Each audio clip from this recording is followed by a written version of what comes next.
तो अब बात करें हमारे स्टेटस वर्ड या स्टेटस रजिस्टर के बारे में। तो स्टेटस रजिस्टर क्या है? It contains the flag bits. अब फ्लैग बिट्स कैसे बिट्स हैं? वो ऐसे बिट्स हैं जो कोई पर्टिकुलर कंडीशन के ऊपर सेट या रीसेट होती है, यानी कि वो कोई पर्टिकुलर कंडीशन के ऊपर 1 या फिर 0 होती है।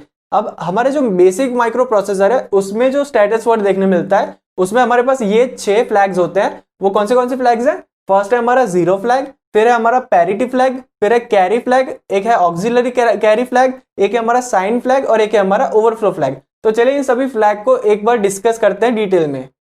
तो चलिए सबसे पहले बात करते हैं हमारे जीरो फ्लैग के बारे में। तो जीरो फ्लैग क्या कहता है कि it is set when result obtained after any operation is zero as it is reset. यानी ये कहना चाहता है कि अगर हम कोई ऑपरेशन परफॉर्म करें, कोई अरिथमेटिकल या लॉजिकल ऑपरेशन परफॉर्म कर रहे हैं जिसके बाद हमारे एक्यूमुलेटर में जो डेटा है वो जीरो है, तो उसके अकॉर्डिंग हमारा जो जीरो फ्लैग होना चाहिए वो क्या होना चाहिए? वो सेट होना चाहिए, यानी वो होना चाहिए 1।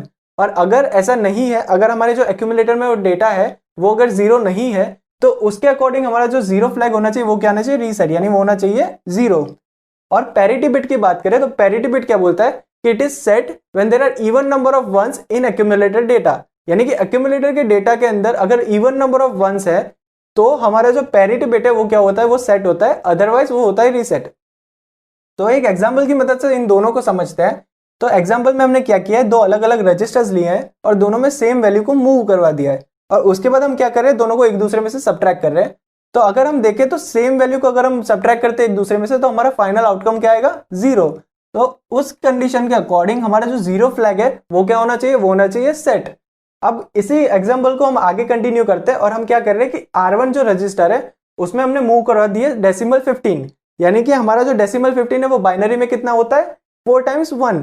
और हम उसके बाद क्या करें? हम और ऑपरेशन परफॉर्म करें उस रजिस्टर के ऊपर विथ रिस्पेक्ट टू क्या? विथ रिस्पेक्ट टू हमारा एक्यूमुलेटर। एक्यूमुलेटर में क्या डेटा था हमारा? 0। और अगर हम 4 टाइम्स 1 यानी कि हम हमारे 15 नंबर को 0 के साथ और ऑपरेशन परफॉर्म करवाएंगे तो हमारा ऑब्वियस सी बात है हमारा सेम नंबर वापस आएगा, यानी हमारा जो एक्यूमुलेटर में डेटा स्टोर होगा वो होगा 4 टाइम्स 1। तो अगर इसके हिसाब से देखें तो हमारा 4 टाइम्स 1 यानी इवन नंबर ऑफ वंस, और इसके हिसाब से हमारा जो पैरिटी बिट है वो क्या होना चाहिए? वो होना चाहिए सेट। तो अब बात करते हैं इनके यूज के बारे में कि ये दोनों चीज कहाँ यूज होती है। तो बात करें इन दोनों फ्लैग के यूज के बारे में तो जीरो फ्लैग मोस्टली यूज होता है हमारे कंडीशनल स्टेटमेंट्स में, जो कंडीशनल जंप स्टेटमेंट्स होते हैं, जैसे कि जंप नॉट 0 है या फिर जंप 0 है। और उसके अलावा ये यूज होता है खास करके कंपैरिजन वाले स्टेटमेंट्स में जहां हम दो नंबर्स को कंपेयर करते हैं। उसके अलावा बात करें हमारी पैरिटी बिट के बारे में तो पैरिटी बिट मोस्टली यूज होता है हमारे सीरियल ट्रांसमिशन या सीरियल कम्युनिकेशन डिवाइसेस में, जहां हम इसको यूज करते हैं एरर डिटेक्शन के लिए। तो आगे हम बात करेंगे हमारे कैरी और ऑक्सिलरी कैरी बिट के बारे में। तो अब बात करते हैं हमारे कैरी फ्लैग बिट के बारे में। तो कैरी फ्लैग बिट क्या बोलता है? It is set when carry exist over MSB, यानी कि हमारा जो मोस्ट सिग्निफिकेंट बिट है अगर कोई अरिथमेटिक ऑपरेशन के बाद, कोई अनसाइंड अरिथमेटिक ऑपरेशन के बाद अगर हमारे मोस्ट सिग्निफिकेंट बिट के बाहर भी अगर कैरी जनरेट हो रही है, उस कंडीशन में क्या होगा? हमारा कैरी फ्लैग बिट जो है वो सेट होगा। तो एक एग्जांपल की मदद से देखते हैं कि हमारा कैरी फ्लैग बिट कब सेट होता है। तो यहाँ जैसे आप देख सकते हैं हमने दो 8 बिट नंबर लिए हैं, दो 8 बिट बाइनरी नंबर लिए हैं, उनका हमने एडिशन किया है। तो एडिशन करने के बाद अगर हम ध्यान से देखें तो हमारा जो मोस्ट सिग्निफिकेंट बिट है उसके बाहर भी एक कैरी जनरेट हो रहा है। तो इस कंडीशन में क्या होगा कि हमारा जो कैरी फ्लैग बिट है वो सेट होगा।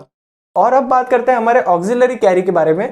तो ऑक्सिलरी कैरी में क्या हो रहा है कि it is set when carry exist over D4 bit. अब D4 बिट का क्या मीनिंग है? D4 बिट यानी कि ये वाली बिट है हमारी जो 5th बिट होती है हमारे 8 बिट नंबर में, उसे हम कहते हैं D4 बिट। अब इस ऑक्सिलरी कैरी का एक्चुअल मीनिंग क्या है कि जब हमारे लोअर निबल के थ्रू कोई कैरी जनरेट होती है और वो जाती है हमारे हायर निबल पे, यानी ये वाली जो कैरी है जो D4 के ऊपर जा रही है हमारे लोअर निबल के ऑपरेशन की वजह से, तो उस कंडीशन में क्या होता है? हमारा ऑक्सिलरी कैरी बिट जो है वो फ्लैग बिट सेट होता है।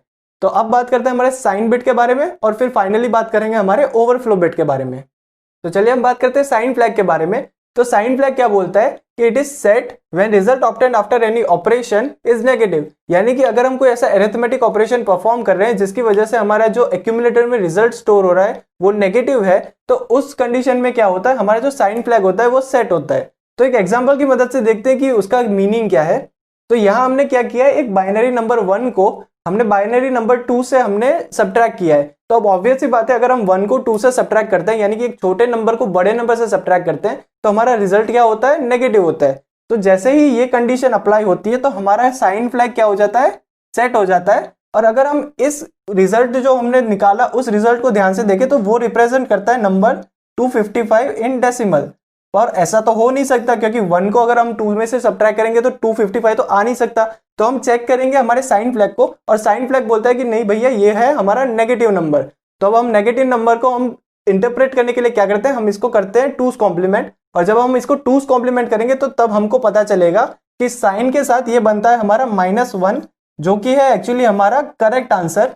तो इस हिसाब से हम साइन फ्लैग को यूज करते हैं, और जब साइन फ्लैग सेट होता है तब हमको पता चलता है कि हमारा जो रिजल्ट है वो एक्चुअल में एक्यूमुलेटर में नेगेटिव ऑब्टेन हुआ है।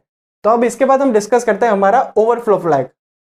तो बात करें हमारे ओवरफ्लो फ्लैग के बारे में, तो हमारा ओवरफ्लो फ्लैग क्या कहता है कि it is set when result obtained after any signed arithmetic operation exceeds the range. तो सबसे पहले यह नोट करने वाली बात क्या है कि when result obtained after any signed arithmetic operation, तो साइंड अरिथमेटिक ऑपरेशन की बात करते हैं हम ओवरफ्लो फ्लैग के बारे में। कभी अनसाइंड अरिथमेटिक ऑपरेशन के बारे में हम जब बात करते हैं तो ओवरफ्लो फ्लैग की बात नहीं आती है।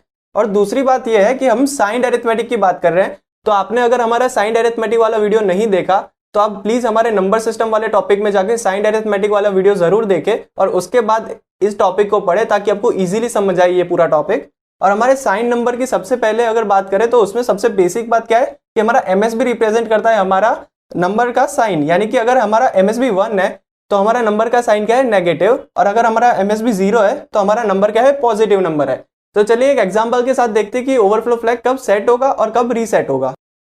तो ओवरफ्लो फ्लैग के एग्जांपल को समझने से पहले हम सबसे पहले ये समझते हैं कि हमारा जो n बिट साइंड नंबर होता है उसकी रेंज कहां से कहां तक लाई करती है। तो उसकी रेंज लाई करती है -2n-1 से लेके +2n-1 तक, ठीक है। तो अगर हम 4 बिट साइंड नंबर की बात करें तो 4 बिट साइंड नंबर की रेंज लाई करनी चाहिए -8 से लेके +7 तक, ठीक है। तो आइए देखते हैं एग्जांपल और समझते हैं कि हमारा जो ओवरफ्लो फ्लैग है वो इन दोनों एग्जांपल में से कहां सेट होगा और कहां सेट नहीं होगा।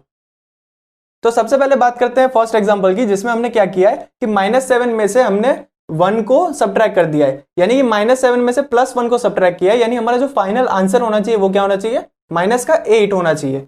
तो हम यहाँ पे ऑपरेशन करते हैं, तो यहाँ पे हमने क्या किया, 1 - 1 हमारा 0, 0 - 0 0, 0 - 0 अगेन 0, एंड फाइनली हमारा क्या है 1 - 0 इज 1। तो अगर हम देखें तो हमारा एमएसबी क्या आके निकला, 1 आके निकला, यानी ये नंबर क्या है, हमारा नेगेटिव नंबर है। अब नेगेटिव नंबर है तो हम नेगेटिव नंबर को इंटरप्रेट करने के लिए क्या करते हैं, हम इसका 2's कॉम्प्लीमेंट निकालते हैं। तो 2's कॉम्प्लीमेंट हम कैसे निकालते हैं, पहले हम 1's कॉम्प्लीमेंट निकालते हैं और उसके बाद उसमें 1 ऐड कर देते हैं। तो 1's कॉम्प्लीमेंट हम कैसे निकालते हैं कि एमएसबी के अलावा जो सारी बिट्स हैं हम उसका क्या करेंगे, हम उसका डायरेक्ट कॉम्प्लीमेंट कर देते हैं। तो उससे क्या होता है, हमारा 1's कॉम्प्लीमेंट निकलता है। तो चलिए वो करके देखते हैं पहले।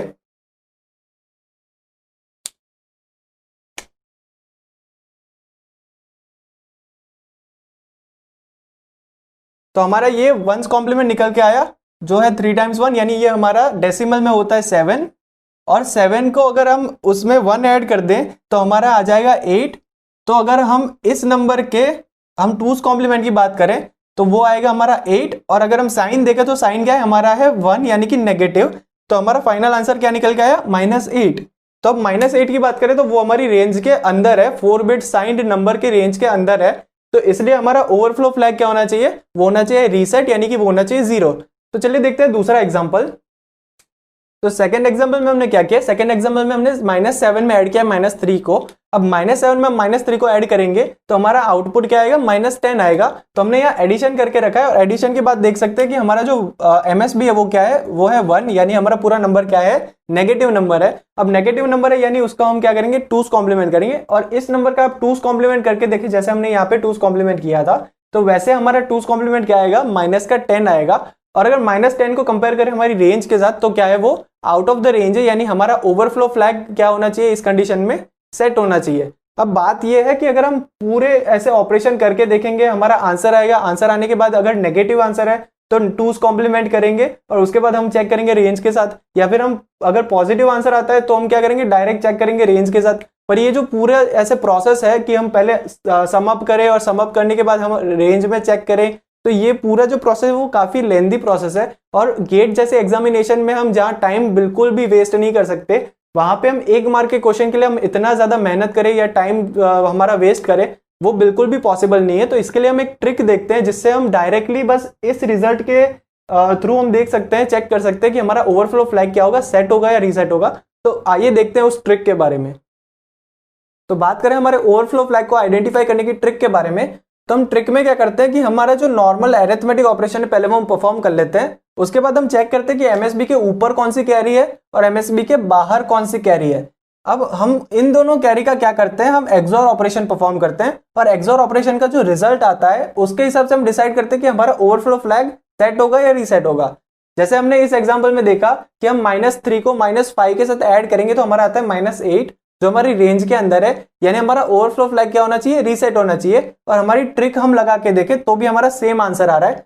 हम नेक्स्ट एग्जांपल में ये हमारी ट्रिक वापस से ट्राई करके देखते हैं। तो इसमें क्या है कि हमने ऑपरेशन पहले से करके रखा है और हमारे एमएसबी के बाहर की जो कैरी है वो कौन सी है, वो है 1। और एमएसबी के ऊपर कौन सी कैरी है, एमएसबी के ऊपर कोई कैरी नहीं है अभी। तो कोई कैरी ना हो तो हम क्या करेंगे, उसको 0 कंसीडर कर लेंगे और 0 और 1 का अगर हम एक्सॉर ऑपरेशन करें तो हमारा आंसर क्या आएगा, हमारा आंसर आएगा 1। और 0 और 1 के एक्सॉर के बाद हमारा आंसर आता है 1, यानी हमारा ओवरफ्लो क्या होना चाहिए, हमारा ओवरफ्लो होना चाहिए सेट। और हम अगर इस एग्जांपल की बात करें तो इस एग्जांपल में हमने क्या किया है कि -7 में हमने ऐड किया है -3, यानी कि हमारा आंसर इसमें क्या आना चाहिए, -10, जो ऑफकोर्स हमारी 4 बिट साइंड अरिथमेटिक रेंज के बाहर है। अब हम लास्ट एग्जांपल ट्राई करते हैं। लास्ट एग्जांपल में हमने क्या किया है कि हमने 2 को ऐड किया है 4 के साथ, यानी +2 को ऐड किया है +4 के साथ। और इसमें क्या है कि ना एमएसबी के बाहर कोई कैरी है ना एमएसबी के ऊपर कोई कैरी है, यानी हम इसमें वापस से क्या करेंगे, दोनों जगह हम ले लेंगे 0। और इसके साइंड इसके हम बात करें एक्सॉर के बारे में, तो एक्सॉर में हमारा क्या आएगा, वापस आएगा 0, यानी हमारा ये जो है ओवरफ्लो फ्लैग क्या होना चाहिए, रीसेट होना चाहिए। और अगर हम देखें तो हमारे 2 में अगर हम ऐड करते हैं 4 को तो हमारा आंसर आता है 6, जो हमारे 4 बिट साइंड अरिथमेटिक रेंज के अंदर है। तो अब हमने डिस्कस कर लिया ओवरफ्लो फ्लैग के ट्रिक के बारे में